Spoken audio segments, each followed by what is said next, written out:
Enquanto nos assentamos, Luciano Queiroz, vou pedir para você, por favor, Sol Maior. Todo mundo sabe essa música que tem muito a ver com aquilo que o Espírito Santo fala para nós no dia de hoje.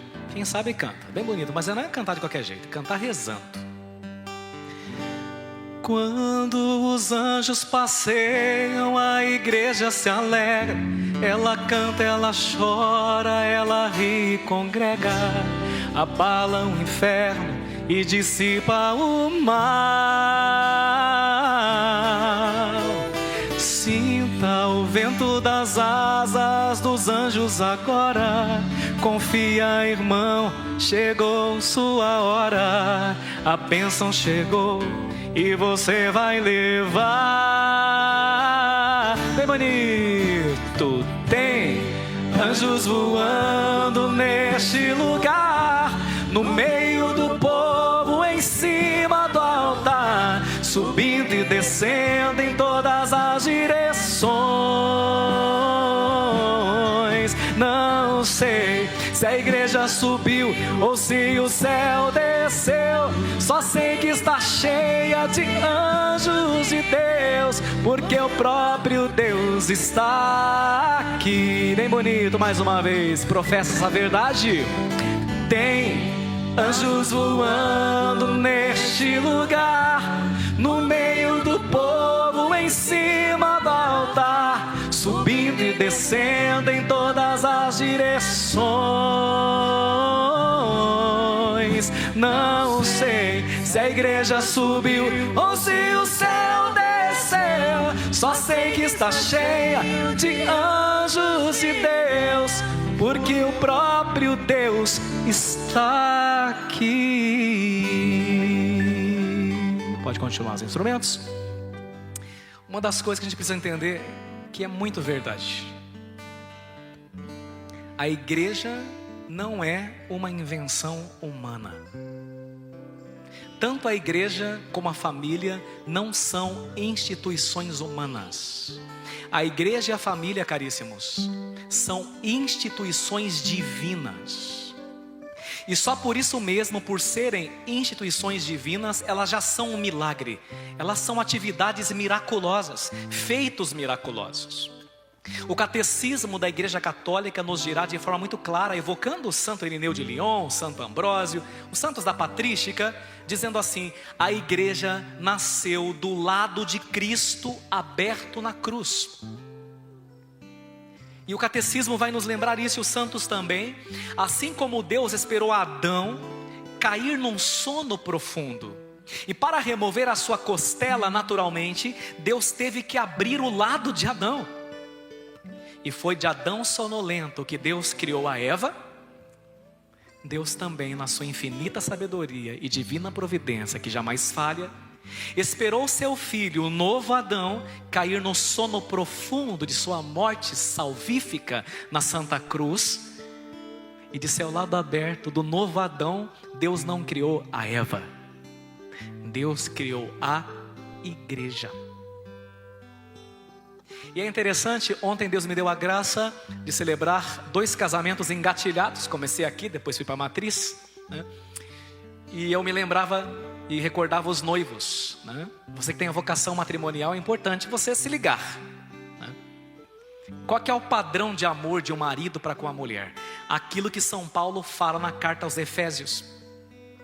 E o que São Paulo escreve para todos nós, e principalmente para os maridões aqui de casa? São Paulo fala como você deve amar a sua esposa. Vamos lembrar? Diga como o padre, vamos lá.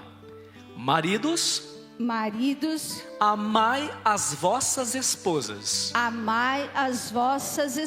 como Cristo amou a igreja,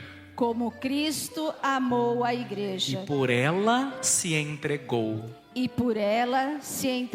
Então, como é que o marido católico ama a sua esposa? Ele ama do jeito dele, sim ou não? Não, ele ama como? Como Cristo amou a igreja. E como é que Cristo amou a igreja? Dando a sua vida por ele. Isso, graça. Dando a vida, se entregando. Maridão, atenção. Chama para mim, marido. Chama aqui. Marido, você tem que dar a vida pela sua esposa. Esse é o padrão, não tem outro. Se preciso for, você tem que morrer por ela, tá? E é interessante porque nos casamentos eslovenos, católicos, portanto da Eslováquia, é costume que o padre, no dia do casamento, dê para os dois segurar a cruz do altar. Eu fiz isso ontem com os noivos, para eles já irem aprendendo, né? Os dois seguram a cruz, um de frente para o outro. Imagina que cena bonita que fica a mulher vestida de noiva, parecendo uma rainha, né? O seu noivo, e os dois seguram a cruz. E o padre diz assim: meu filho, isso aqui vai ser seu casamento. Você vai dar a sua vida. Porque se você quiser ser marido e mulher e você não estiver interessado em dar a vida, fica solteiro, que é mais bonito, né? E é justamente por isso que um casamento católico acontece diante do altar. Por que o casamento católico acontece diante do altar? Porque é no altar que se realiza o sacrifício. Você vai ter que fazer sua vida um sacrifício de louvor, um sacrifício de amor por si e pela tua família. E vai ter dias que dá vontade de chutar o pau da barraca, mas você vai continuar, porque você vai imitar a Cristo. Você vai dar a sua vida. Está entendendo bem? Então veja, a igreja, ela é instituição divina. A família é instituição divina. E a igreja custou muito caro, gente, porque a igreja custou preço de sangue. Todo o sangue escoado, derramado de nosso Senhor e Salvador Jesus Cristo. Só por isso a igreja é necessária para a nossa salvação. E aí então, quando você medita a palavra de hoje, você vê em Atos dos Apóstolos uma radiografia, uma espécie de fotografia de como era a igreja logo após ela ter nascido. E como que era a igreja quando ela começou a engatinhar, quando ela começou a dar os primeiros passos. Olhe na sua primeira leitura o versículo 44. Versículo 44. Lá nós temos uma radiografia, um raio-x de como era a igreja logo após ter sido criada por nosso Senhor. Veja lá, eu vou começar e você completa. Todos os que abraçavam a fé, vocês viviam unidos e colocavam tudo em comum. Então você viu como que era a igreja quando ela nasceu? Desse jeitinho aí. Aí é um RG da igreja, uma fotinha 3x4. É tão bonito que vamos falar todos juntos de novo o versículo 44? Todo mundo junto? Vamos lá. Todos os que abraçavam a fé viviam unidos e colocavam tudo em comum. Então, a igreja quando nasceu, ela era dividida ou ela era unida? Unida. Ela era unida. E eles eram unidos em torno do Cordeiro Pascal, representado aqui no círio. Eles eram reunidos em torno de Jesus, mas não só de Jesus, porque a igreja verdadeira tem Maria, tá? Em Atos dos Apóstolos está claro. E perseveravam na oração juntamente de Maria. Maria ia à missa quando queria matar a saudade do filho dela. Uma das coisas mais bonitas, quando Nossa Senhora estava com muita... Deixa eu contar um spoiler para vocês. Quando Nossa Senhora estava com muita saudade de Jesus, ela olhava para João e falava: João, reza uma missa para mim. E quando João ou Tiago rezavam a missa, o filho dela baixava no altar e ela matava a saudade. Com que mística Maria participava de uma missa, né? Ninguém nunca vai participar de uma missa como a Virgem Maria. Nunca, porque ninguém é mãe de Deus. E quando Tiago, Pedro e João consagravam: isto é o meu corpo, isso é meu sangue, Maria entrava em êxtase. Então a igreja primitiva era unida em torno de Jesus e em torno de Maria. Quem tentou e tenta tirar Maria da igreja é Satanás. Que a igreja sempre participou da missa com Jesus e com Maria. Por isso, tudo por Jesus, mas nada sem Maria. Isso é a igreja verdadeira, o resto é fake, né? Agora veja que interessante, né? Essa unidade, essa beleza dava força para eles. Gente, toda vez que eu assisto esses documentários tipo Animal Planet, National Geographic, e aí vocês veem aqueles gados, né? Tem gnu, tem zebra, né? Aquela boiada. O grande desafio, quem assiste sabe disso. Alguém já viu pelo menos uma vez na vida. O grande desafio dos gnus, das zebras ou dos bois é chegar no lago onde tem água. Por quê? Porque quando eles chegam, aquele caminho para chegar no lago, o que eles têm que enfrentar? Os leões, né? Os predadores naturais. E isso quando não tem jacaré, crocodilo lá no lago, ainda por cima para ajudar. E você veja, gente, pensa comigo, vamos lá, pensa comigo. Quem que é mais forte na natureza? Uma zebra ou um leão? Quem é mais forte? Leão, Cristiane. O leão. Então, quem que é mais forte? Você que está me escutando? Ou um anjo? Um anjo. E o demônio é o quê? Anjo. Um anjo decaído, mas é um anjo. Veja onde eu quero chegar. Quando o leão quer atacar uma zebra, ele não é besta de enfrentar o rebanho. O que ele começa a fazer? Ele começa, né, pelos cantos, e sempre tem uma zebrinha descuidada, que ela acha que já pode. Então, é engraçado isso. A zebrinha, ela começa assim. O bando está aqui. Ela deixa um pouquinho aqui. Ela olha, não tem perigo nenhum, mas ela volta. O medo fala mais alto. Chega mais um pouquinho, está no bando. Ela vai, deixa eu fazer mais um teste. Ela vai um pouquinho mais longe. Ela olha, não tem perigo nenhum. Daqui a pouco ela volta. Daqui a pouco, quando ela sente a gostosona, a bambambam. Não preciso do rebanho. Eu vou sozinha lá no lago. Nhau! Já era. Porque a estratégia do leão é tirar a zebra e os bois do rebanho. Porque o leão não é burro. Ele sabe que o rebanho unido é mais forte. Está entendendo bem? E aí São Pedro vai nos dizer na sua carta, a primeira carta de Pedro, capítulo 5.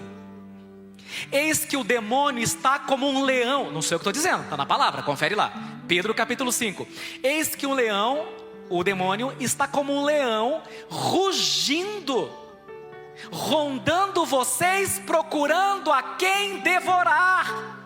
Não é o padre Wagner que está dizendo, é a carta de Pedro, Novo Testamento. E ele diz assim: resisti-lhe como? Firmes na fé. Até hoje a estratégia é a mesma.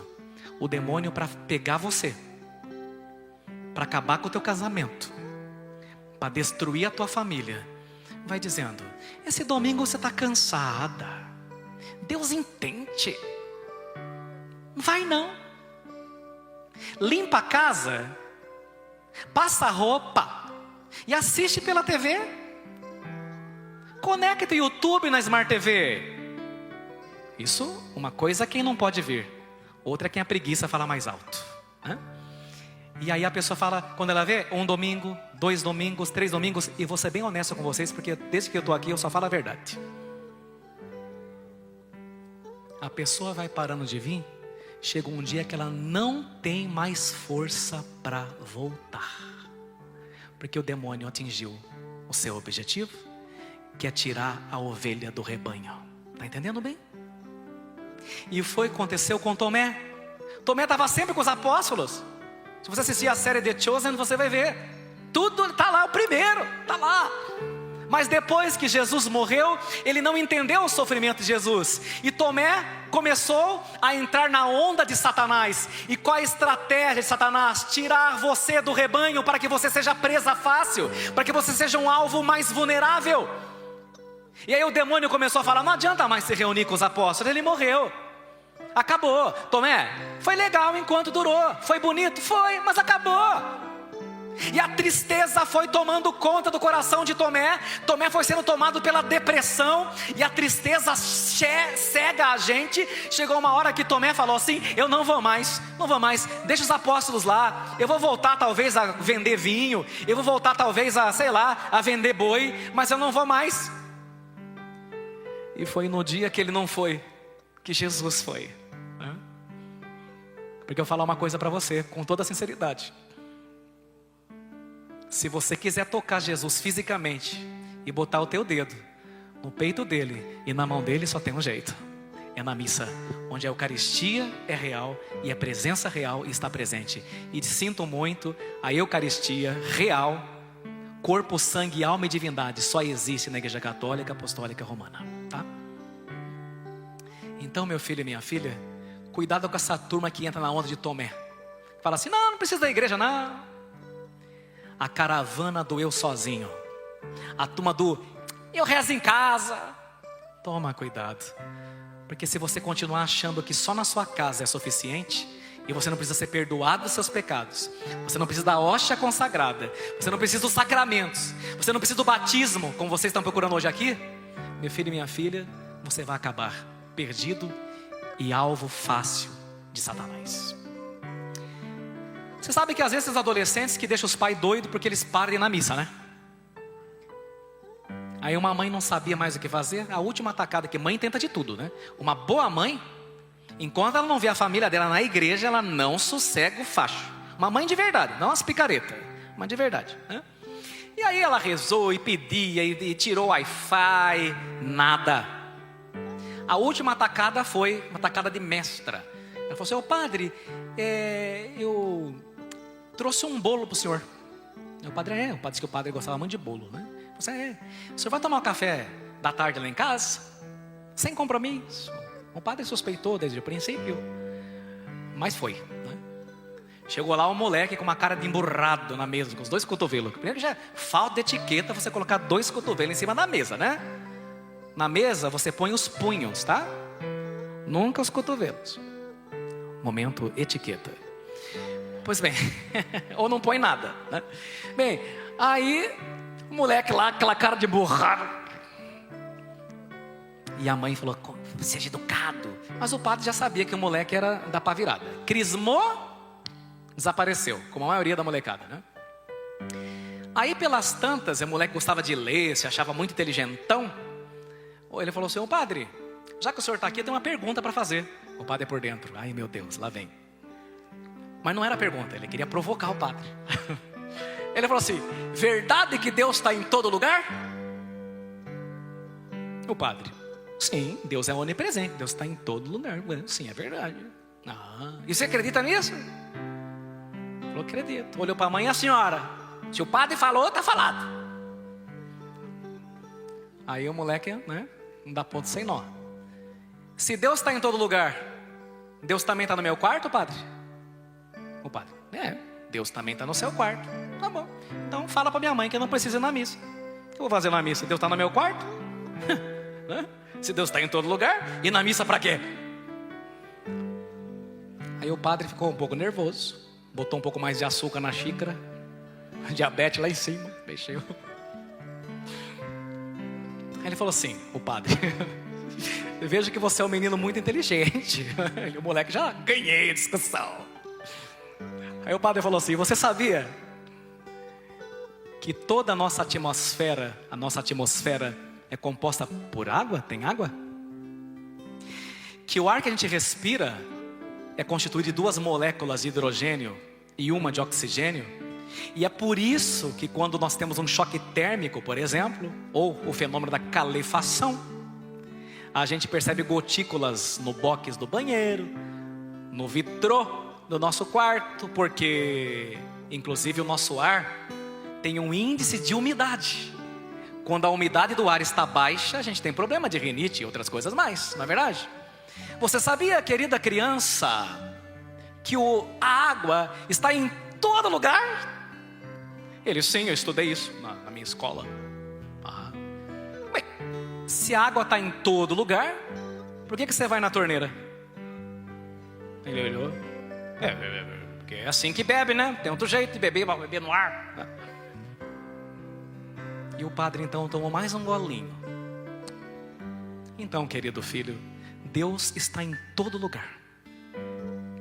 Mas quando você quer experimentar o seu poder, a sua graça, os 7 sacramentos, você vai na fonte dele, que é a igreja. Amém?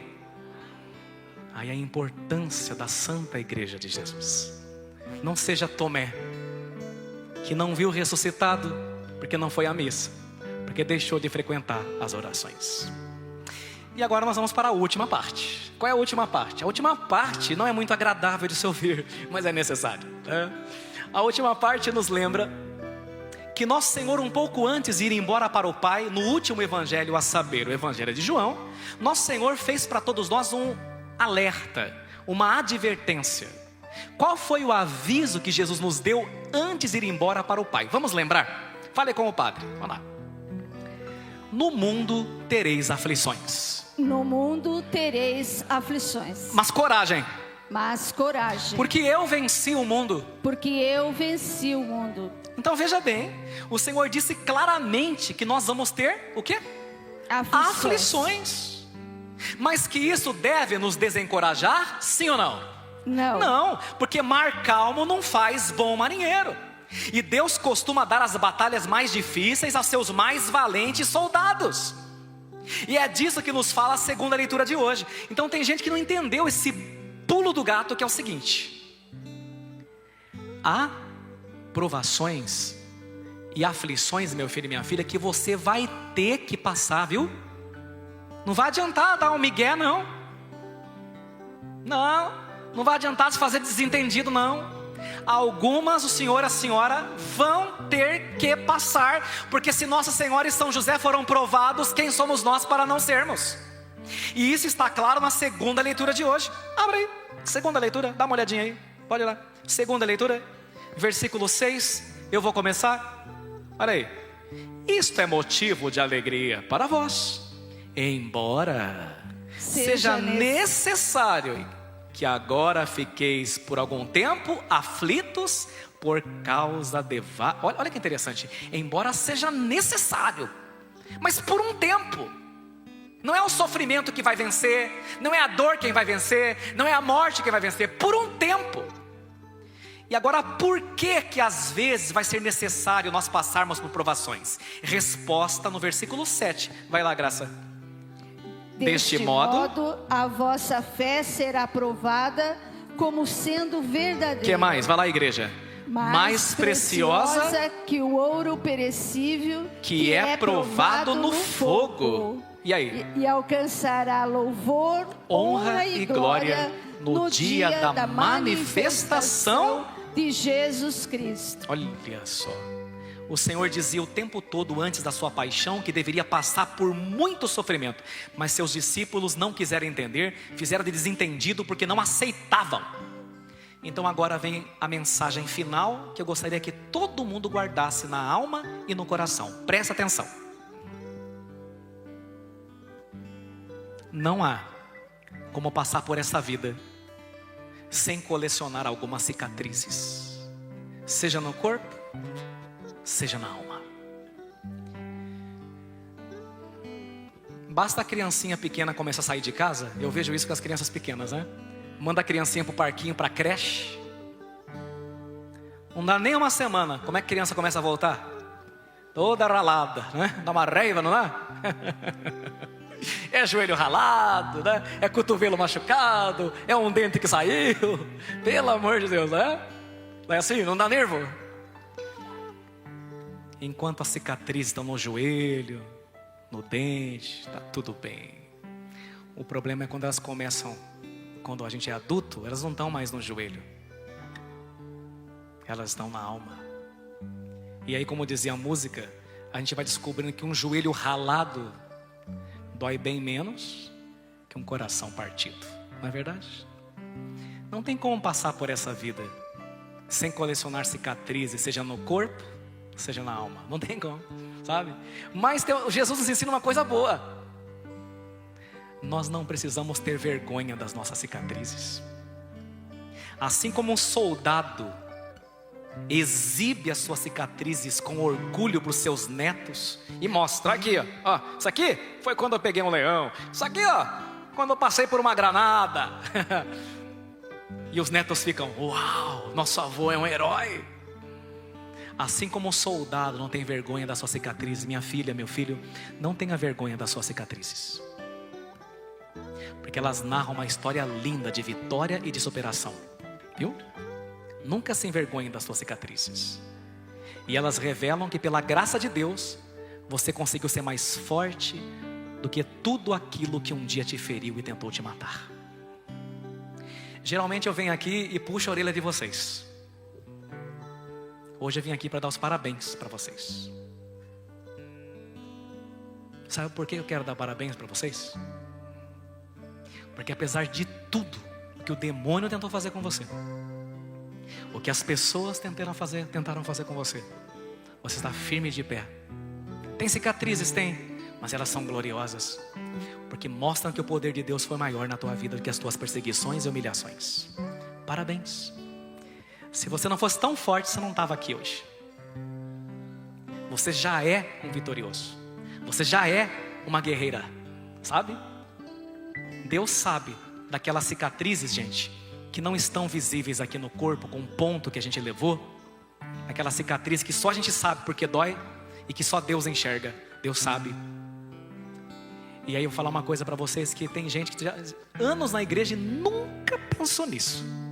Mas para eu explicar, vou fazer uma pergunta provocante. Olha, lá no céu, responda para mim com sinceridade. Lá no céu, as pessoas se machucam, sim ou não? Não. Não. Lá no céu as pessoas ficam doentes, Graça? Não. Tem Covid? Não. Deus o livre. Fica gripado? Não. Também não. Se lá no céu ninguém se machuca, por que Jesus ressuscitado está machucado? É uma boa pergunta.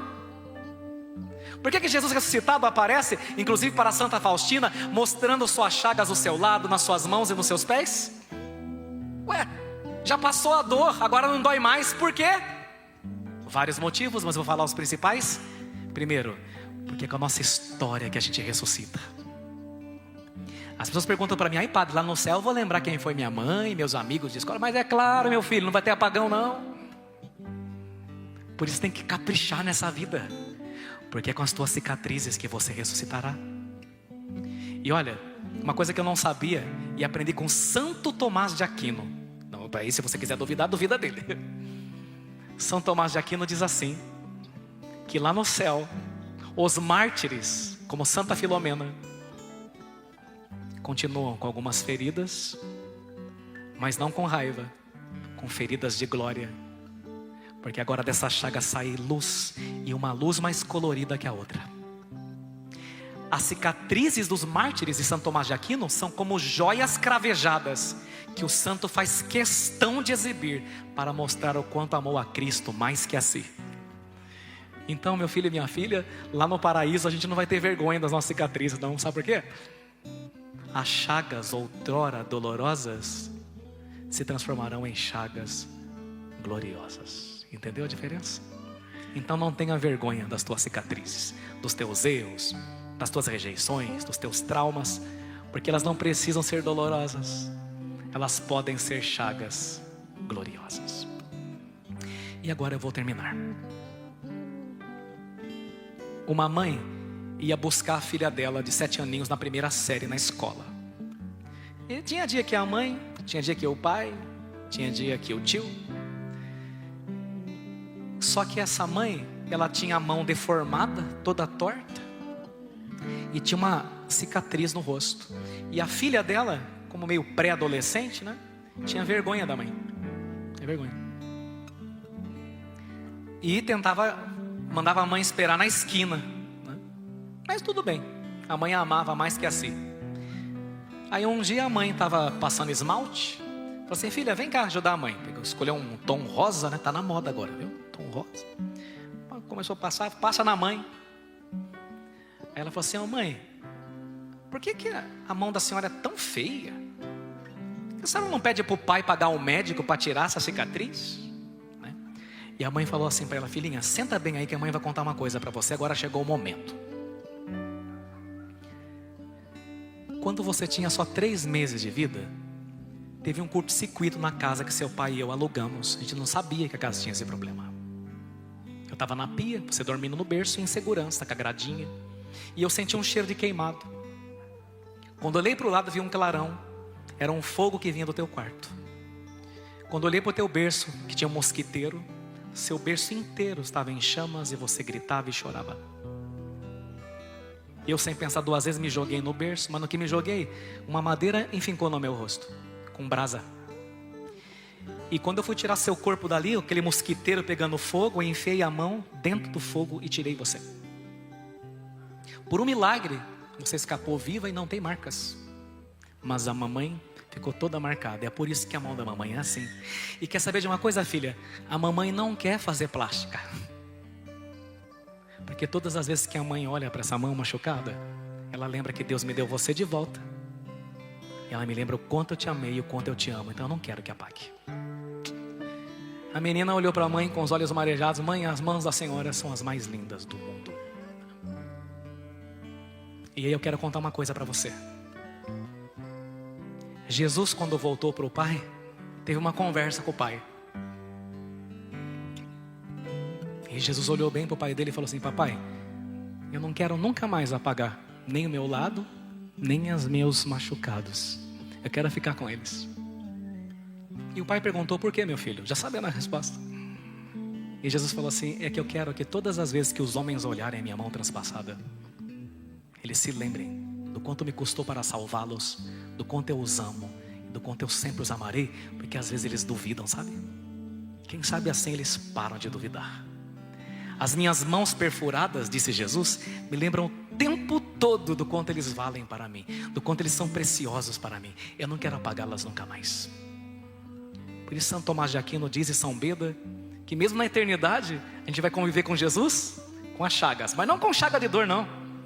Chaga gloriosa, porque de cada uma delas vai ser uma luz tão bonita que vai ser mais bonito que quando você olha para o arco-íris em tempo de chuva.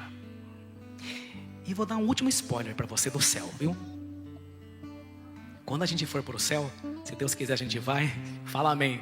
Amém. Amém. Jesus vai cumprimentar a gente, vai dar um abração, né?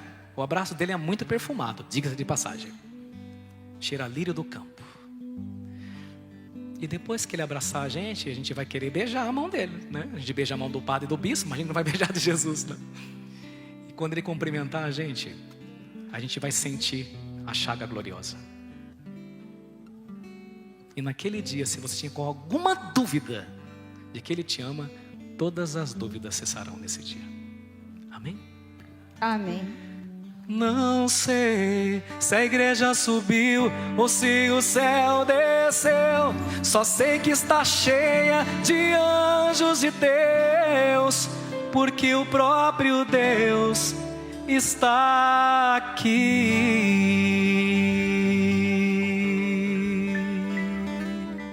Amém. Amém.